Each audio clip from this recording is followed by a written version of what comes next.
Good morning and thanks so much for tuning in. This is NDTV Profit. My name is Alex Matthew. First of all, from all of us at the NDTV network, here's wishing you and your families a very happy Ganesh Chaturthi. May the breaker of barriers and obstacles bring happiness and prosperity to your homes. Markets in India are shut, of course, today, but today is D-Day. Just half an hour back, the increased tariffs from the US on Indian exports kicked in. These are now the highest tariffs from any of the US's major trading partners at 50%. How has this come to pass? Is it likely to continue for very long? Or, as a lot of people are thinking, is it likely to be rolled back sooner rather than later?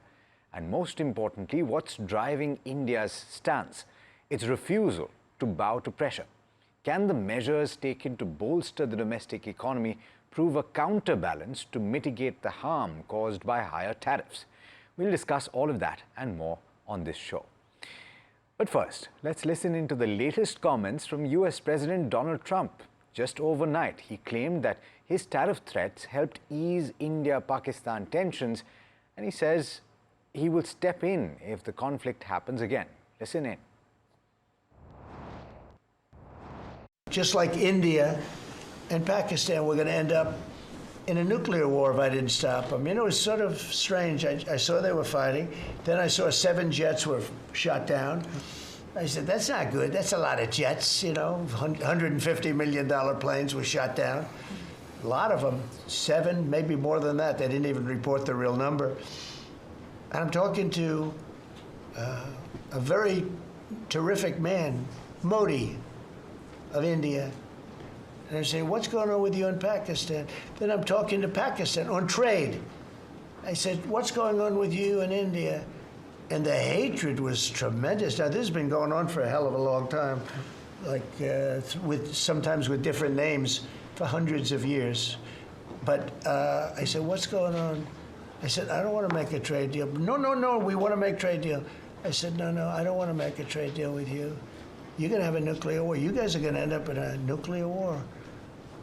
And that was very important to them. I said, call me back tomorrow, but we're not going to do any deals with you, or we're going to put tariffs on you that are so high. You were there, Howard, right? Yep. You're going to put tariffs on you that was so high, I don't give a damn, your head's going to spin. You're not going to end up in a war. Within about 5 hours, it was done. It was done. Now, maybe it starts again. I don't know. I don't think so, but I'll stop it if it does. We can't let these things happen.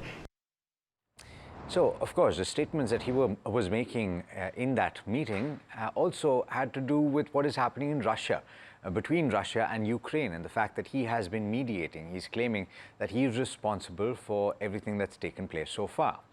But let's also listen to what he had to say about substantial tariffs on furniture that could be imposed very soon. Listen in. Furniture, we're going to put a very substantial tariff on. We've already announced it. It'll be done pretty quickly.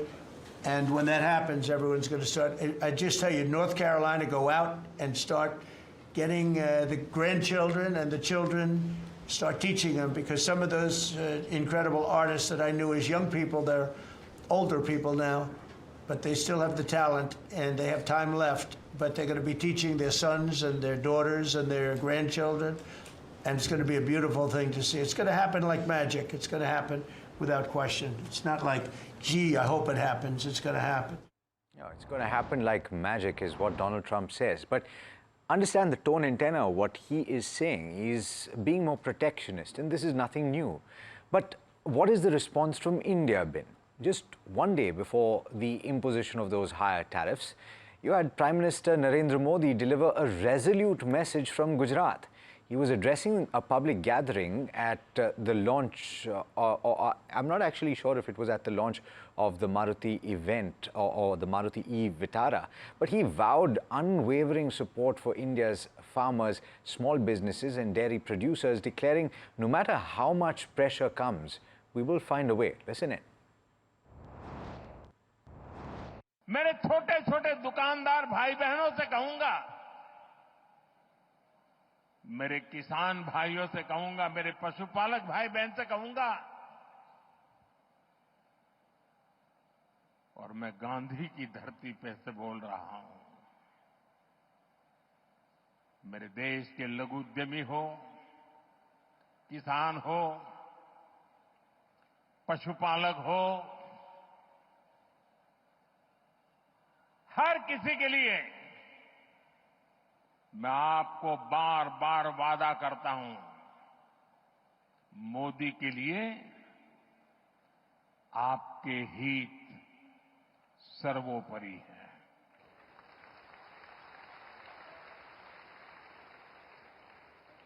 मेरी सरकार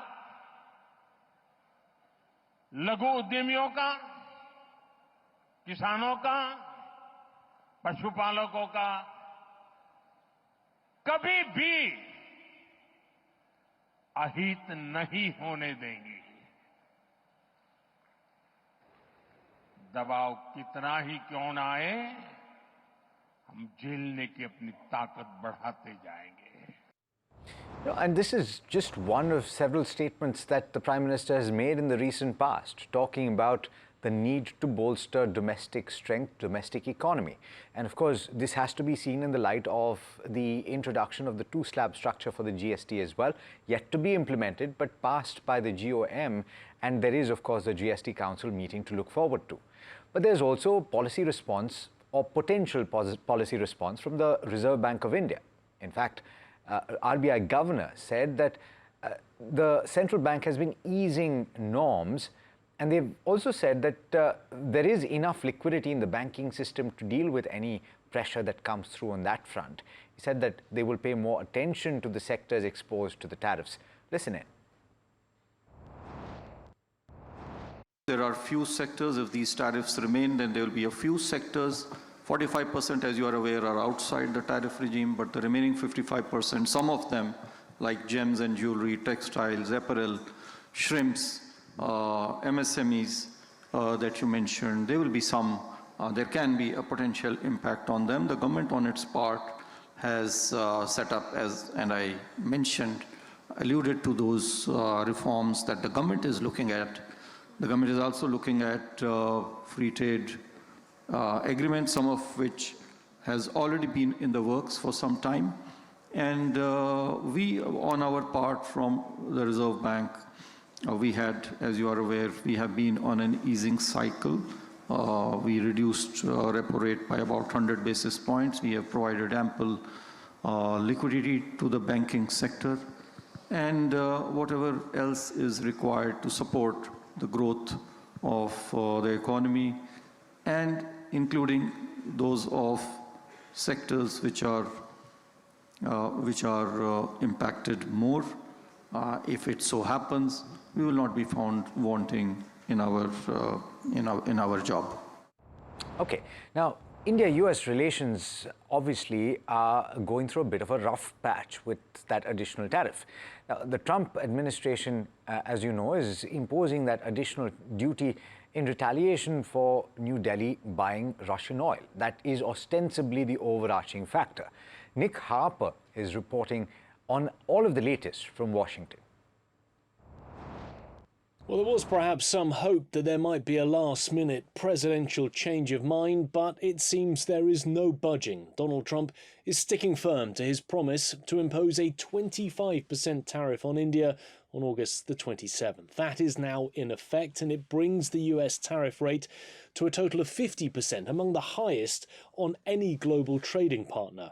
Now, there are a few exceptions, such as humanitarian aid and items that are under the reciprocal trading programs, and also any shipment that is already in transit on its way to the United States. That's exempt as well. Now, there had been 5 rounds of trade talks and multiple moments when breakthroughs seemed possible. Vice President J.D. Vance was even in India in April, and at that time signalled that a deal was perhaps possible to avoid those crippling tariffs. And then there was a time when Indian officials appeared to have secured a 15% cap.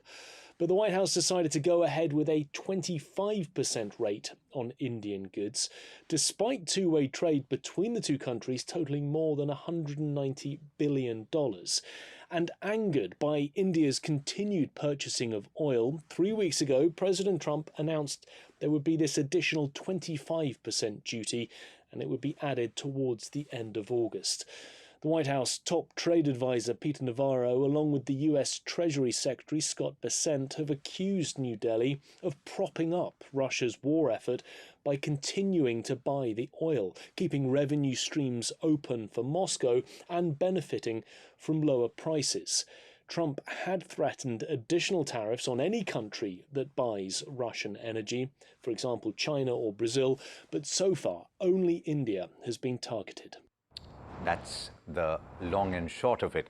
Let's talk about stock impact. And of course, you've seen this play out in the equity markets as well. Yesterday, you saw a bit of a slide, but mostly the belief is that it's in the price. Let's get on Vansh to tell you about the sectoral and stock impact of the imposition of higher tariffs. Vansh? Well, yes, so US is India's one of the largest trading partner. In fact, the India's exports to US have reached $86.5 billion in FY25, in fact, accounting for about 2.2% of the GDP. Now, if I talk about the tariffs, now the tariffs are applicable on 67% of India's exports to US. Now, this accounts for the $58 billion, accounting for 1.5% of the company's GDP, India's GDP. Now, the remaining sectors are under Section 232, which stand exempt from the US tariffs. And theoretically, analysts believe that the 50% tariffs could lower the GDP forecast for India by about 70 to 80 basis points. Now, let's also look at the products that are exempted from additional tariffs, which include auto and auto parts, iron, aluminium and steel products, pharma and electronics.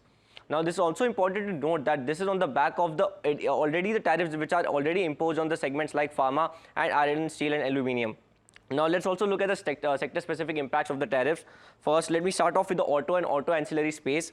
We have companies like Sona BLW, Ramkrishna Forging, Tata Motors accounting for revenue share by 23 to 40% from the US. Moving on with this, we have Samvardhana Motherson and Apollo Tyre accounting for 3% to 18% of share from US in FY24.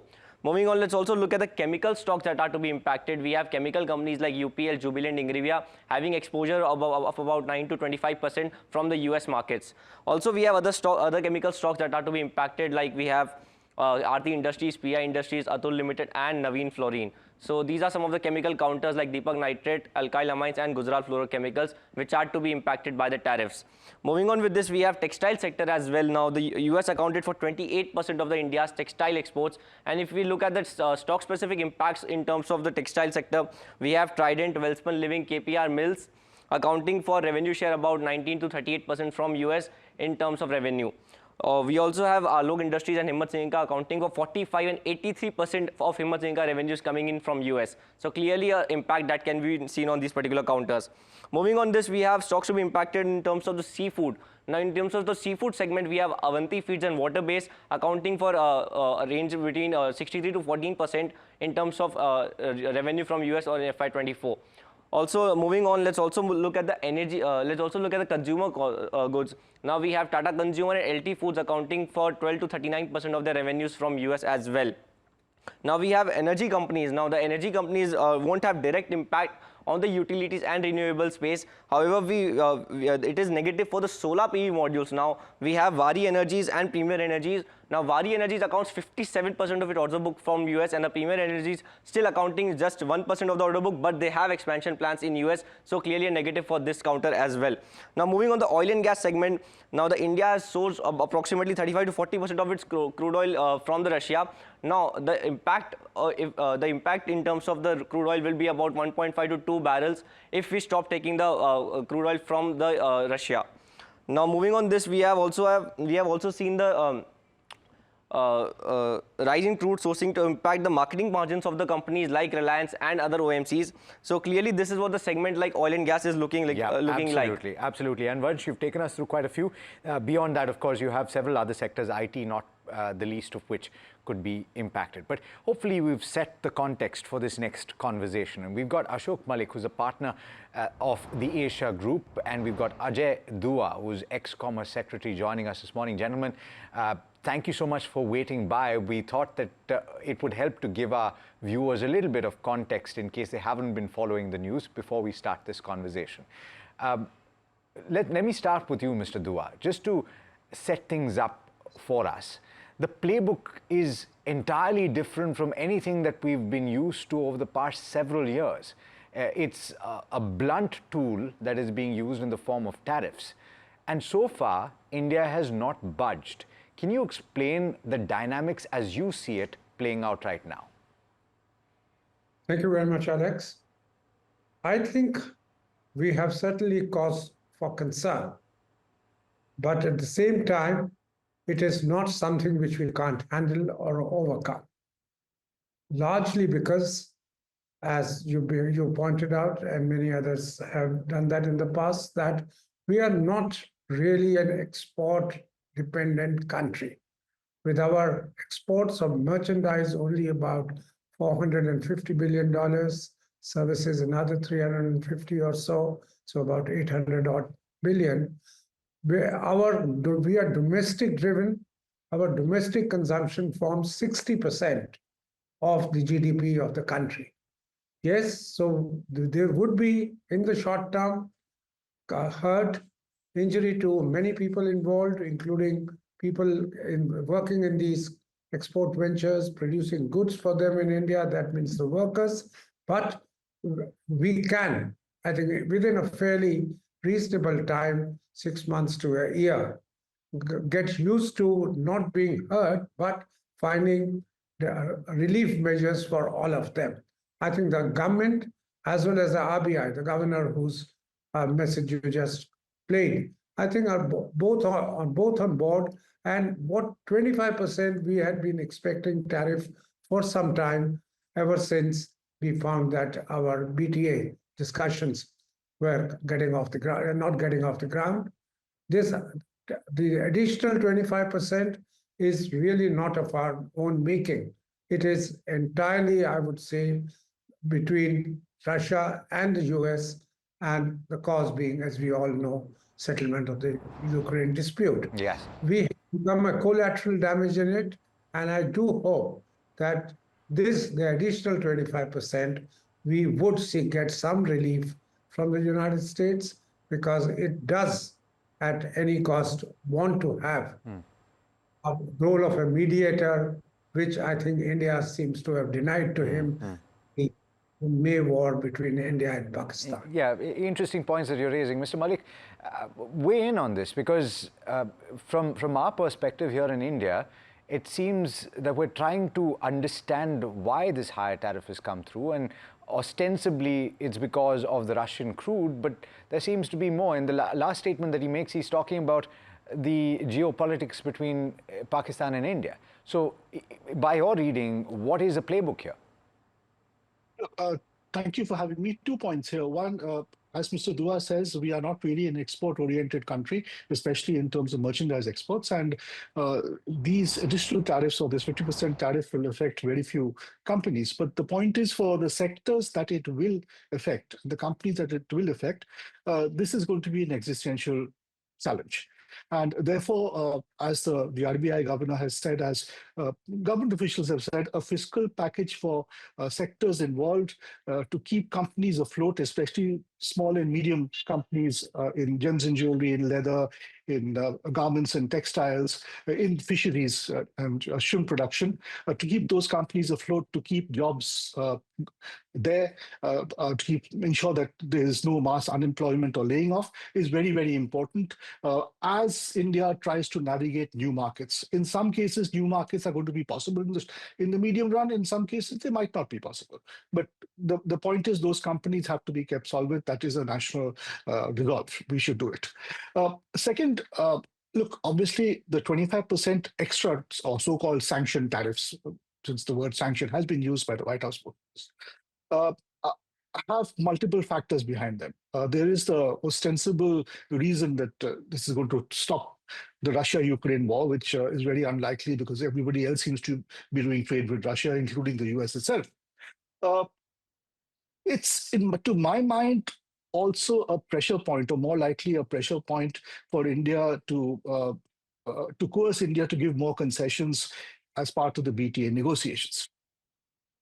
India has offered a fairly ambitious trade deal to the United States, with fairly deep cuts in a far wider basket of commodities and import areas. The deal that the US has been offered, which is on President Trump's table, is an impressive deal, and I don't believe it is being rejected on merits. If Mr. Navarro, Mr. Trump, Mr. Lutnick and Mr. Besant believe that by coercing India in this manner, they will be able to persuade the government here to make more concessions. I'm afraid that might not be possible, because what this geopolitical standoff has done is made it more difficult for any government in Delhi to offer more concessions now, because now you are at a stare down, which is going to be very difficult to walk back from for both countries, and the first step has to come from the US. So I do believe we are in for a challenging next few months. I don't believe this can last, but the first step towards retracing the retracing of steps and the first measures towards some sort of a solution have to come from the US. There has to be a signal from the US. But quick question, you anticipate this is going to take months and not weeks? With Mr. Trump, you never know. The 25% extra tariffs could well go sooner or later. But the larger question of the trade deal, which is on offer, which can always be improved, but which is a fairly robust and ambitious trade offer that India has made, and which has been rejected for reasons that are beyond just the merits of that offer. That still remains a big question mark. It does. Mr. Dua, comment on the way that New Delhi has dealt with this situation, because a lot has been talked about, and there was a foreign publication that spoke about the fact that Prime Minister Modi is ignoring calls from Donald Trump. I don't know if that is true, but effectively the way that this has been handled is in a very moderate manner. There is no hyperbole that has been used from New Delhi. Of course, commentators will say what they have to say, but talk about how this is a sea change from even 20 years back, because this is a response to bullying, seemingly, in a very measured manner. Just as well, a nuanced response addressing specific issues is the call of the time. And I think we are doing it. We did not back out yesterday. It was just on the 2+2 meeting, a forum which we have with the United States, though the meeting was held virtually, which is to deal with trade, investment, critical materials, those kind of things between the defense and the technology issues. We went ahead. Official level meeting, foreign ministry of the US and ours, as well as the defense ministries. They were the participants in that. So we are not there to rupture relations with anyone, and that we shouldn't do. I think we should look at this as, I won't call it a passing phase to be ignored, no, but that this shall improve, things will change. That's number one. Number two, I think we could give President Trump a fig, I shouldn't call it fig really, some kind of a relief which he can taunt. And that, as we all know, he's very, very prone to flattery and those kind of things. Why not assure him that we will buy as much oil from the US as we would buy from Russia, but the open market will decide what the price is. You cannot be fixing a price and say buy a higher price American oil and ignore a discounted or lower priced Russian. Saying we are willing, we have no preference for anyone, but within a couple of years, it could well be that we are buying more crude and LNG from the United States than from Russia. We are not giving the Russians any preference in purchase. We are purchasing from them because it was discounted. Let the United States also get into the game. And the world would be a winner. India would be a winner, more competitive pricing, etc., or in the export market, that will all follow. Second, I would say, yes, while we need to protect our agriculture, dairying, and protect ourselves from the genetically modified crops, at the same time, whatever is non-food agriculture, apples, nuts, those kind of products which the US has been exporting to us, wants to export more. Yes. Let us be a little more flexible there because it does not affect the livelihood of the small and marginal farmers. Yeah. Horticulture, as you know, is really pursued by middle class large individuals. Yes. And finally, let me just add one more to it. To give sector-specific relief to the industry in India, we have currently under consideration modification or improvement of the GST scheme. In that, I think we could look at, there is a special category of 0.25% GST on diamond cut and polished and 3% on gold. Whatever out of this is to go for exports, could we, for the time being, consider waiving even this 0.25 on diamonds? That can add to quite a bit of value. Yeah. And the 2% on gold. It is just an off-the-cuff remark. It comes from my understanding that the diamond workers in Surat are getting laid off in large numbers. Yes. So such relief measures for each industry we need to think of. Yes. RBI governor has already said he's going to be on board. So why not? Let's look at extending the moratorium as we did on interest. Certainly, Mr. Dua. In fact, I believe, as far as I can understand, that there are conversations that are currently underway, and there will be something that is considered even today. There is a cabinet meeting today. I do not know what the agenda is, but there might be certain relief that is planned. And we've also had Mr. Malik speak about the need to support some of these industries that, as we all know, are heavy labor-intensive industries. But closing comments, gentlemen, I will come to you, Mr. Malik, just to understand from you the nature of this relationship between the US and India. It is the largest trading partner, effectively, or one of the largest trading partners. The question is, in this situation, you have an antagonizing that takes place and the pushing of India towards certain other countries and trading partners. And so you've already raised the point of the need to find alternatives. I'm wondering if this is more durable in nature. Are we seeing a seismic shift in possible future trade that could take place over the next decade? And we're talking about still the fastest growing economy in the world. Look, yes and no. The fact is the US, this is a problem many countries are facing, not just India. Many Asian countries, even Europe is facing this. The fact is the US is a demand sink like no other. It is a consumption sink like no other. So we are all facing this problem. I mean, if you look at the Indian garments and textiles industry, 30% of its exports go to the US, and that cannot be immediately replaced. But yes, in the slightly longer run or the medium run, many countries, including India, just as they'll be looking for a China +1 strategy for supply chains, I guess they're going to look for an America +1 strategy for markets. And for India, we've had a trade deal with the UK. More important, we should look to close at least an early harvest deal with the EU by the end of this year or very early next year. I think that is now even more important for both the EU and for India. And we also need to find a way of engaging with countries to our east, with the ASEAN countries. If the RCEP route is not acceptable or is risky, which it is because of the supply chain integration of many ASEAN countries with China, then perhaps look at the CPTPP route, which has calls for very high standards, I admit, but it could also push us to do domestic reform. And I think that should certainly be on the agenda after we conclude the EU deal. Certainly. Mr. Dua, Mr. Malik, I think we've had a fairly balanced and interesting conversation from my perspective. I hope my viewers think so as well. I appreciate the time that you've spent with me this morning, and season's greetings to you and your families. Thank you so much for taking the time. Thank you so much.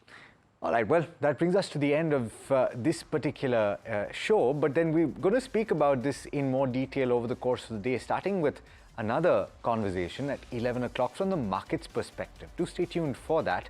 This is NDTV Profit.